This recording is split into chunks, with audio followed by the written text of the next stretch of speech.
first things first, if you don't already, please follow me on Instagram at medical_Miche. That's MICHE. As well as like and subscribe to my YouTube channel, Medical Miche. And then also turn on those notifications so that you don't miss any of the new episodes, as well as notifications on my Instagram so that you don't miss out on the good tips that I'm giving. Hello, and I'm much more frequent there too. So, but I am on my couch trying something new, a little different, you know, cozy. Beyonce, please don't sue me. So let's get into it. Today I want to talk about 3 mistakes that pre-med students make. There's a bonus in here, so if you stay through to the end, I promise it's worth it. And I only know this because I made all of them. So do not feel bad if you can identify with one or all of these. You know, it's just one of those things that we're all human, and this is a really hard journey, and it's very hard to kind of know about and expect and plan ahead. So my goal is to share these with you guys just to make it a little bit easier and hopefully keep you from making these mistakes. So let's get into it. So number 1 is not using long-term study methods. So when I was a pre-medical student, I was infamous for literally studying 2 weeks at best, but typically 1 week before my exam. And this would often be really just cramming material. Anybody who knows pre-med classes or, you know, pre-vet, pre-dental, pre-pharm, really the same vein as far as like science classes go. Typically, all of your grades are in those exams, and you usually only get 2, at best. Sometimes you'll get 4 exams per semester. And so when it comes to those exams, it's often a lot of material. And the hard part is really cramming all of that material that's typically foreign to us. And if you weren't really understanding, you know, if you skip classes between exams, or if you just kind of zoned out during class and didn't really know what was going on, me sometimes, yes. I was good at going to class, but man, did I drift away. But regardless, if it was really hard for you to kind of just learn it at the moment, you're not going to learn it within, you know, a cram session. You're not going to be able to just push all of that material into your mind in an efficient way that allows you to also apply it. Now, if cramming works for you, you know, if you're a procrastinator and you've done well off of it, disregard this information. However, for anybody who it's not working, or you're certain that it's not going to work for you, this is for you. And so cramming, although, you know, it worked for me, and I say it worked because I didn't fail, but I know that I kind of cheated myself on what I could have gotten in a class, and that's kind of the worst thing I could do to myself. So using long-term study methods, this could be flashcards, and doing flashcards for spaced study. And so, you know, doing your flashcards every day for 30 minutes from start of the semester, just throughout the semester. And tools like Anki and Quizlet are really good because they can kind of delegate how long it's been since you've seen these cards, and how the cards that you struggle with more than, you know, the ones that you kind of have down. So these are the things. They also really allow you to sculpt your learning method and kind of what information you feel like is important to you. And so if you are a student who is in class, and this is honestly a pro tip because I learned this like my junior year of undergrad, but I began taking notes for some classes just solely based on flashcards. So if the teacher had like a PowerPoint title, then I would make every PowerPoint title a flashcard at least. And then if ever there was a concept or a question, or someone asked something that I was like, oh, that's a really good question. Or if the teacher spent a very long time on a certain particular tidbit of information, definitely make that a flashcard. So it allows you to literally just make flashcards while you're in the class, and that is your note-taking method. Now, this can get kind of hairy because if you make too many flashcards, you're definitely going to overload yourself, and it's going to be not as productive for you. So you have to have a limit if that's what you're going to do. But I think for me, it worked really well for classes like marine biology, where I knew it was going to be more of just rote memorization and things I just didn't necessarily think was common knowledge. So yeah, so long-term study methods. And this was really helpful for me when I did learn it, because it made studying for the MCAT easier. So you have to think that the big picture for you is going to be the MCAT when it comes to your pre-medical classes. Your pre-medical classes, for the most part, are going to prepare you for the MCAT most closely or more relevantly, and then long term, hopefully medical school. But some people take a gap year. Sometimes by the time you get to medical school, their emphasis is somewhere else, so you can't really expect that that's where your preparation is going to come from.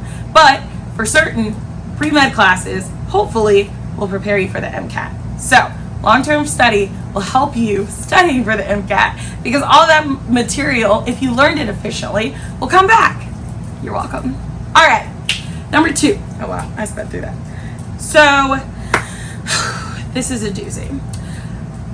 Of 3 mistakes pre-medical students make, number 2 is not integrating MCAT study with coursework materials. Now, similar to what I said previously, pre-med classes hopefully should prepare you for the MCAT.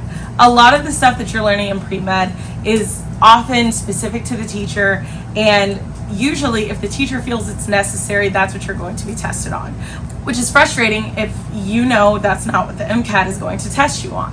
So something that could be really helpful is looking at MCAT passages within that class. If you are in a chemistry class, Chemistry 101, Chemistry 2, Organic Chemistry, any of that, you can use MCAT resources, old, maybe not even relevant anymore, but it'll still give you exposure to the exam.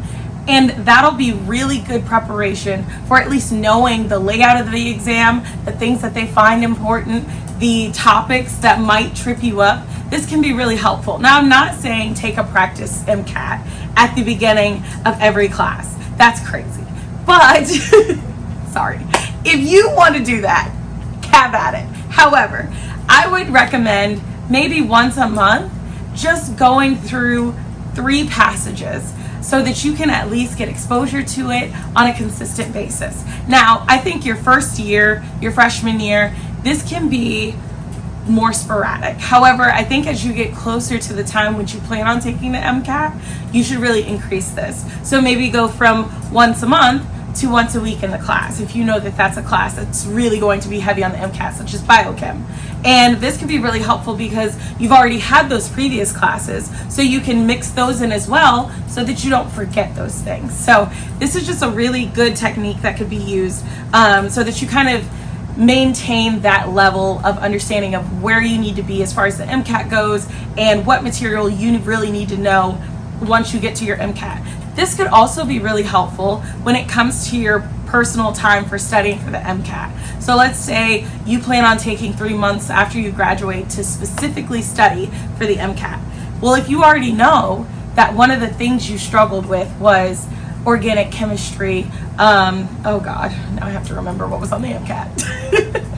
If you already know that you struggled with enzyme kinetics, or if you struggled with DNA replication, or if you struggled with insert whatever MCAT physics situation was going on, then that could be really helpful for you. Also, caveat, maybe, MCAT physics is strange, but also to me, all physics was strange. So it could be really helpful for you to work through MCAT physics and then go to your physics professor and ask them, how does this make sense? How should I kind of work through this in a way that's efficient? This could be really helpful. I know a lot of people have their different methods when it comes to physics on the MCAT, but if you have a physics professional, someone who literally dives into everything physics, then why not use that resource? And the third of 3 mistakes pre-medical students make, and reminding you, I made all of these mistakes, so don't feel alone. Not pursuing research opportunities. Hear me out. I feel like for me, I completely avoided research until I graduated. I was like, I'm just not gonna get it. I know I need it for medical school, but I just can't find any research opportunity. I found myself just blindly asking my professors, can I help with research? And of course they were like, I'm not really doing any, or they would kind of be like, we already have students working on it. Oh, if you want to do research, you can like apply for a research position. It just really never got me to any conducive endpoint where I got research. So my first exposure to research was in medical school. This was a huge mistake. Now, this wasn't a mistake because it made it harder for me to get into medical school, obvi. It was more of a mistake because when I was expected to do research in medical school, it was really, really hard for me to know what exactly was expected of me.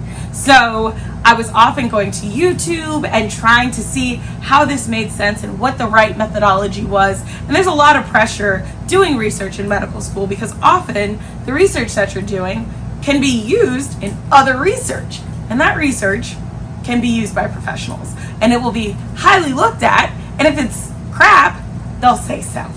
So that's why it's huge for you to do some type of research while you're in undergrad. Now, if you have the type of luck I did, then you could probably benefit from doing a summer research program. Now, this is great because there's so many. Oftentimes they really focus on freshman or sophomore. However, you can get summer research from any institution at any time. You just have to look for it. So I know AAMC has a lot of programs for summer research. Some of them will pay you. Some of them will give you places to stay. You can do it as long as 2 weeks to 12 weeks, whatever. Literally, biggest mistake I made. And I really think to a degree, I was terrified of having to do research and it being exposed that I didn't know what I was doing. So I think the biggest part is just getting that early exposure. Who cares what kind of quality it is? You will have good mentors. You will have good people who are around you, who are rooting for you. Something positive that comes out of those summer research opportunities is that you get exposure to a school that you might be interested in and you might apply to medical school. So that's awesome. You get a lot of just like firsthand experiences in a new realm. And it can be really beneficial if you start off early and maybe do it every summer. Optimistic, I know. Then that's a great way to get exposure to many different schools every summer. So this is something that I would highly recommend. I feel like all of these are normal and human mistakes to make, and some of us just don't know. So my hope is that I can bring this information to you so that you know, and then you don't have any excuse. You're welcome. All right, friends, it's time for the bonus. And I know it's cliche, and I know it's what everybody says, but I think this is one of the biggest mistakes, and it's so easy to prevent. Read the syllabus. I know, I didn't do it. I never did it. The syllabus was the perfect napkin, phone holder, paper ball, waker-upper, all of that, but it was not read. I know, easy mistake. But the syllabus tells you everything that the teacher is going to expect of you, everything you're going to learn in the course, all of the exams, and possibly what information you're going to use that can help you for that MCAT. So that's really big. If one of the things you know is going to be on the exam, the MCAT, is enzyme kinetics, and you see, okay, this class we're going to talk about enzyme kinetics in microbiology, that's huge because you're already getting exposure to it and in a different way. Let's say you did biochem and you really didn't understand it, you know it's going to show up again, so you can start doing those practice questions to stay ahead. These are super gunner ideas, I know. However, I wish I did it easily because these are things that I could have done that would have just propelled me forward sooner. Yeah. So, as always, if you don't already follow me on Instagram at medical_Miche, MICHE, and like, subscribe, share this episode for any pre-med students or anybody that you know wants to be a doctor, is in high school, graduating this year, whatever. Share it and make sure they see this because it can really save them from some common mistakes. And, you know, don't we all love a nice loophole? Of course, turn on those notifications so that you know whenever I update my page, as well as turn on notifications for my Instagram so that you get those awesome sparkly reels and fun clerkship tips for your medical journey. All right, friends, till next time.